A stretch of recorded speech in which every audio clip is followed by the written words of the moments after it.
Welcome to Mehetabel Counseling Services YouTube channel. My name is Faith Gushu, a counseling psychologist. Today we are going to talk about losses without funerals, specifically miscarriages. Miscarriages happen after we plan, we get pregnant, we embrace the pregnancy. During the pregnancy period, the early months or the early weeks of pregnancy, sometimes we confide to a closer circle or to a knit circle, our husbands, our parents, our sisters or our brothers. So as we walk through the journey of pregnancy, we are not the only ones who are aware that we are pregnant. Then we go through the pregnancies. Sometimes we go through full-term pregnancies, or we get miscarriages in between the months. The first few months, the second trimester, or the third trimester. So when you lose the child during the first few months of pregnancy, most likely the external people will not have known. So when you lose this pregnancy, you go through the losses without necessarily explaining to people what has happened, because the only people who knew were maybe your significant others, the very close people. So when you lose this child, no one understands where the sadness is coming from.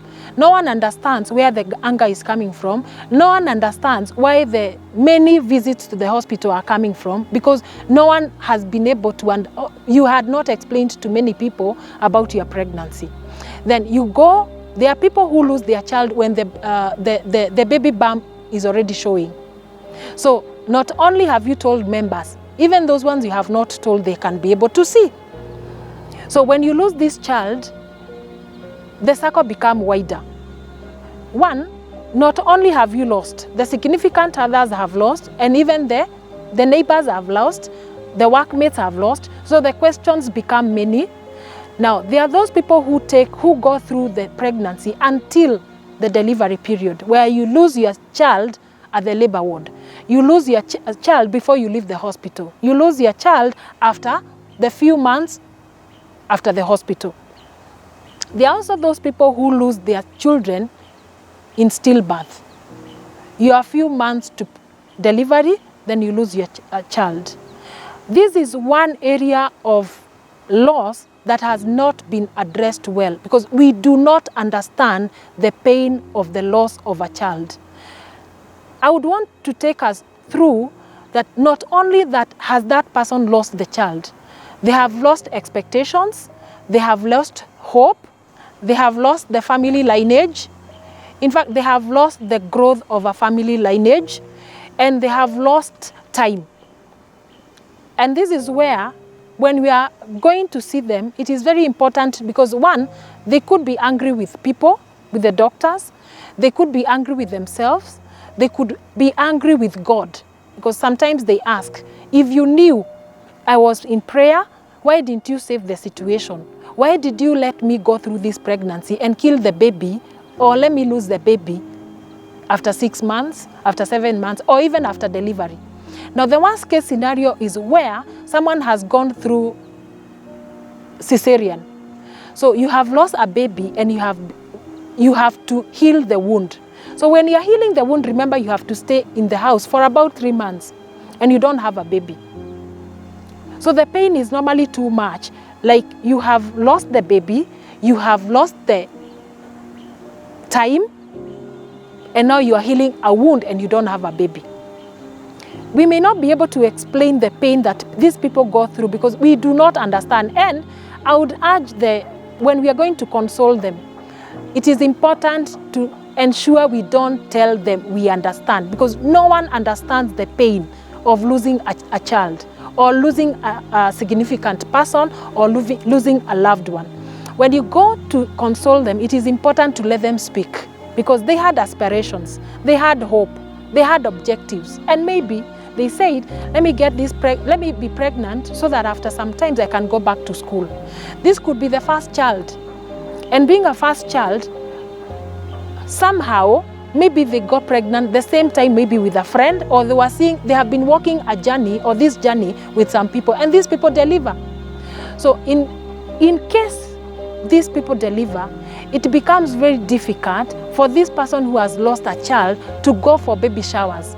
So sometimes it is good to allow them to be. Because it takes long for them to heal from this loss.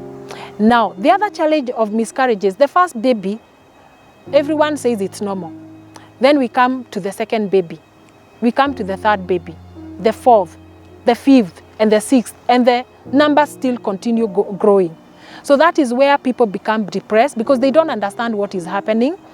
They ask themselves whether they are not good enough, whether they are not healthy enough, and now the society starts speaking.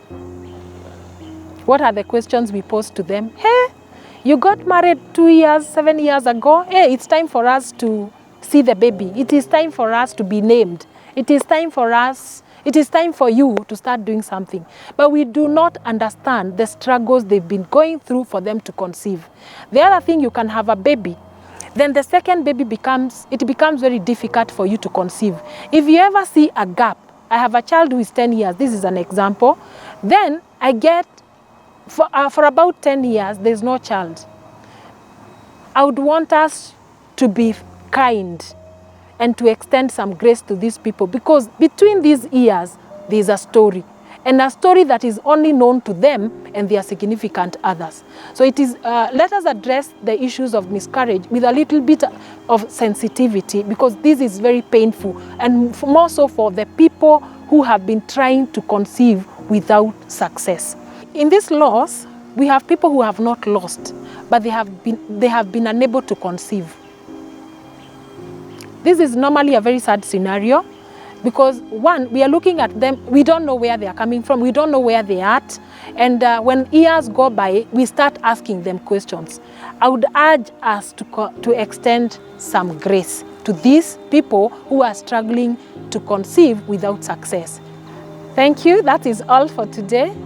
Like, subscribe, and comment.